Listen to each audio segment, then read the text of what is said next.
Hello, my Raptor fans. Welcome to the post-game show. I'm going to take you to the post-game show with interviews with the players and the coaches.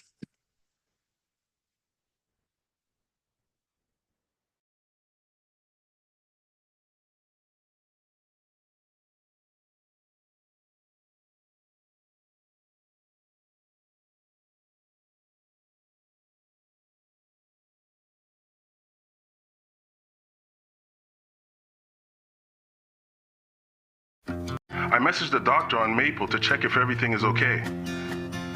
Because it's not just about me anymore. Like a light in the night, you will always be my home.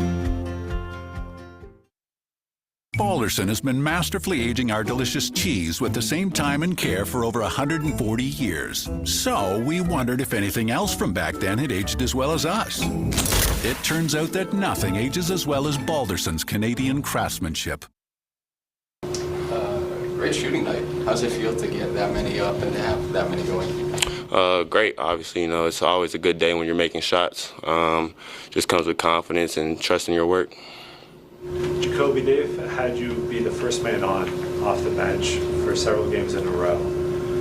What's that role like, knowing that you're going to be first man up, especially when RJ goes down and you get more minutes as a result? Just knowing what I'm supposed to do, bring energy to the game. No matter how the game's going, I know I'm supposed to go in and try to increase the lead however I can, whether that's defensively or offensively, knocking down shots. So I'm just always excited to get in the game and just do what I do. You got a couple steals tonight, I think, doubling off the ball. Is that the kind of aspect of your defense that you want to advance? You want to play better that way? Yeah, that's just something we've always been working on ever since last year. We kind of just increased that and implemented it. And then whenever I see the opportunities, I always just try to go. We don't try to hesitate, just always go. Just anticipation of what's going on in the play? Yeah, just understanding whenever the player's going the opposite way, he can't see you, just go from his blind side. It seems like you have a lot of chemistry with Jamal and Grady. Obviously, you guys have played together now for a couple of years. How's that developed, though, this season? All of us coming off the bench and knowing what our roles are. Maul's very good at dishing the ball around. Me and Grady bringing energy, knocking down shots. We're all locked in on defense. Grady really took a huge step defensively, and we kind of build off his energy. Maul builds off my energy, and we both build off his. Darko, I'm curious how important it is for you to take good shots, to find rhythm, whether it's the 45 cut when Grady drives the corner or you guys run that split action. How important it is, or is it for your movement to put you in the right spot instead of, a lot of players require the dribble? Really just understanding the game, watching a lot of film. Me and Eva, my coach, me and Darko, we watch a lot of film. Understanding when players are going to turn their head to go. Usually when we go baseline, that 45 cut's always there, or when we're driving middle, that baseline cut's always there. So it's just pretty much watching film and understanding the game. Thank you. Just the last, I think it was tie game with 4 minutes left, and you came back in, and it wasn't just you, but it hit a couple of big threes. Just the overall poise and execution you guys showed from that point on in the last 4 minutes. Yeah, last 4 minutes, that's winning time. It's when you got to be at your best, especially in this league. Guys are really talented, really good, so it's just winning time.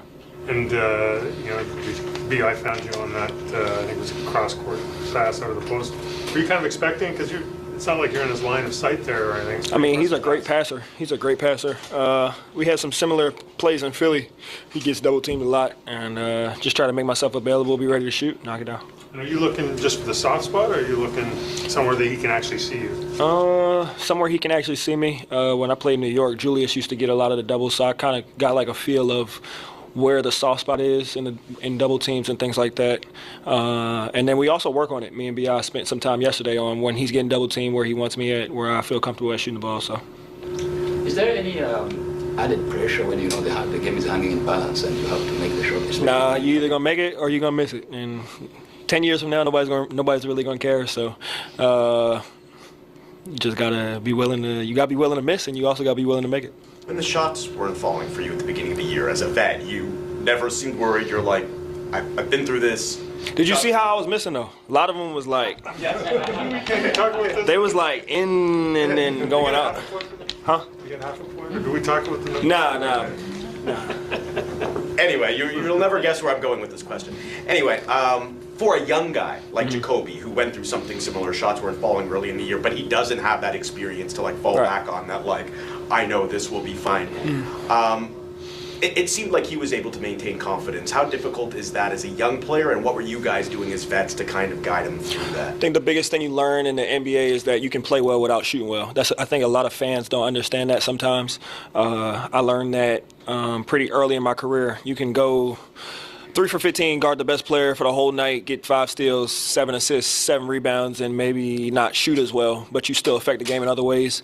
I've learned that when you shoot the ball, it's only like 3 seconds. That's part of the whole game, and there's a 48-minute game, so there's a lot more time throughout a whole game. It's more important things that's going on than just you shooting the ball sometimes. So you can play well without shooting well, and that's something that I learned when I was early, try to give to the younger guys. I'm done? You and Jamal Shead have been sharing a lot of minutes on the court. Can you talk about that pairing, the comparison you see on court when you're in the game? Yeah, I mean, he's a great player. I say it all the time. It's easy to play with great players. He's a dog on defense, and he can make open shots. He can get in the lane, create for his teammates. He doesn't turn the ball over. He's just a heck of a player. IQ, I had a question for you about your fourth quarter. I know how important it is to not be deterred by negative things that happen during the game. So what was, after a 1 of 8 start, you scored on the run-out dunk. I was 1 of 8? 1 of 8, and then the run, and then the dunk. There you go. And then what was your mindset on the 3-pointers? Came to the flow in that important 10-0 run to kind of seal the game. In winning time, it really doesn't matter if you're 1 for 8, 1 for 18. 2 for 8, it doesn't really matter. The only thing that matters is that play. I try to really like positive self-talk throughout the whole game, and just continue to tell myself make plays on both sides of the ball, because whatever happened before, it doesn't matter. It has no impact on the next play, and I try to think of things like that the whole game. Yeah, Darko, the last 3 minutes, your execution of both ends was really efficient in a close game. Is that what you're growing towards for you guys? And it came down that we really needed good offensive execution there. I thought that guys got to their spots on the floor. I thought that BI made a couple of great plays there, offensively, finding open people. Defensively, last 3-4 minutes, we had Scotty guarding Michael Porter Jr. as a primary matchup, and then he did an outstanding job guarding him, making it really hard on him. And our rebounding was key. We were able to rebound the ball down the stretch as well. I mean, how important is, you've seen your bench contribute all the time, and now you're getting it from different people. Jacoby, the last few games tonight especially, really helped you win the game, I would say. And Jacoby was great tonight. He played with swag. He played with energy. He did a really good job defensively there as well. Jamal brought us a lot of great stuff from the bench. He was touching the paint, playmaking. He gave us extra life there, and that's what we expect from our bench. To bring extra energy and extra focus that's demanded over the course of the game. I think that Brooklyn played a really good game. They're playing much better. They're playing better than they were a couple of weeks ago. So that was not an easy matchup for us tonight. It's probably easier for a vet that starts off the season in a bit of a shooting slump to stay confident and kind of just shrug it off, power through. For a young guy like Jacoby to go through that, how difficult is it to stay confident through the stretch that he went through to start the season, and how is he able to do it to the point now where he's come out of it and is playing really well? Everything goes back to work. He put extremely huge amount of work over the course of summer and preseason, and he's the guy that usually weekly he's taking one of the guys that's taking most shots in our gym. So he's really committed to developing that part of his game, and seeing him being confident out there and taking good shots, not forcing anything, was really helpful. For a young player that wants to prove himself, it's very important to take good shots. To have a good selection. I thought that he did a really good job tonight with that. It seems like most of your offense in clutch time is like a pinch post for Brandon, and teams are doubling those a lot. How important it is for you to prep your team like they're going to send to, we want these types of looks? How important is the motion there? We talked about it quite a bit, the importance of playmaking from that position. Obviously, Brendan can score a ton from that position. Now they got to make decision if they're willing to leave some of our shooters open, or they're gonna send, or they're gonna just allow him to play one-on-one. And I think that his playmaking was outstanding down the stretch. He did a great job. Congratulations to Brendan for 10,000 career points. That's big benchmark for him as well. I mean, he was playing winning basketball, and that really helped us today. Are you surprised by how often he's getting doubled? It's a similar rate to Jokic on those post-ups. I mean, he is such a prolific scorer, and his shooting percentages are amazing. I'm not surprised with that. But again, if they're gonna do that, his playmaking is elite as well. So now they're gonna ask themselves, pick the poison, what they're gonna be doing. Ergo, do you have an update on RJ? Not yet. Not yet.